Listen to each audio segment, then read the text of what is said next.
Autre point d'actualité, l'orpaillage apporte certes des devises à l'économie burkinabé, mais il n'en demeure pas moins qu'il constitue une menace sérieuse pour l'environnement si rien n'est fait pour l'encadrement. C'est pour définir donc une feuille de route pour mieux encadrer les activités de ce secteur que les acteurs du domaine composés d'organisations d'orpailleurs, donc défenseurs de l'environnement et de cadres du ministère en charge des mines se retrouvent à Ouagadougou pour le premier forum national de l'artisanat minier. Plus de précisions avec Roger Kam et Zoubaviel David Dabiri. L'artisanat minier au Burkina Faso, c'est une production à près de 10 tonnes d'or, plus de 250 milliards de francs CFA comme contribution à l'économie nationale et 2 millions d'emplois directs. Mais la pratique a aussi sa face hideuse. C'est des problèmes assez graves et qui sont désormais inacceptables.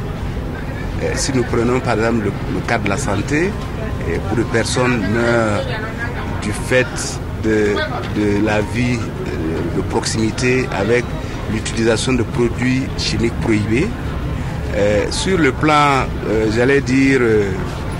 humain, on assiste à une grande déscolarisation de l'orpaillage.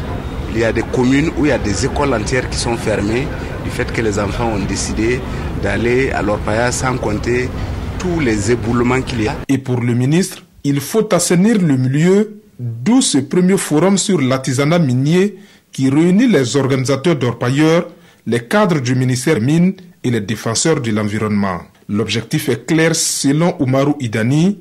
Cette rencontre doit déboucher sur un mécanisme en vue de mettre fin à l'utilisation abusive des substances prohibées sur les sites et lutter efficacement contre la fraude du métal jaune. Cet or qui est produit, qui est de l'ordre de 10 tonnes, l'État n'arrive pas à saisir en termes d'exportation même une demi-tonne.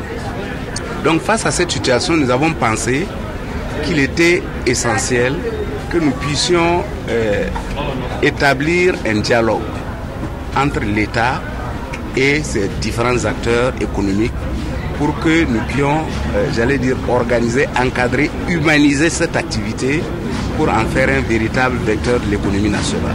Les recommandations de ces assises seront assorties de mesures contraignantes pour toutes les parties. On sait que malgré la sensibilisation que nous allons faire, il y aura certainement des comportements qui ne seront pas convenables et nous allons naturellement réprimer. Surtout que c'est des habitudes qui sont ancrées depuis, comme je dis, plusieurs décennies. C'est sûr que ce ne sera pas facile. Nous allons réprimer dans le sens de donner l'exemple. Nous allons réprimer dans le sens de montrer que l'État ne peut plus accepter certaines pratiques. Et pour les responsables d'organisations syndicales des orpailleurs, l'initiative est noble et les mesures restrictives vivement attendues. Car c'est à ce prix que le Burkina Faso connaîtra un orpaillage responsable, précise-t-il.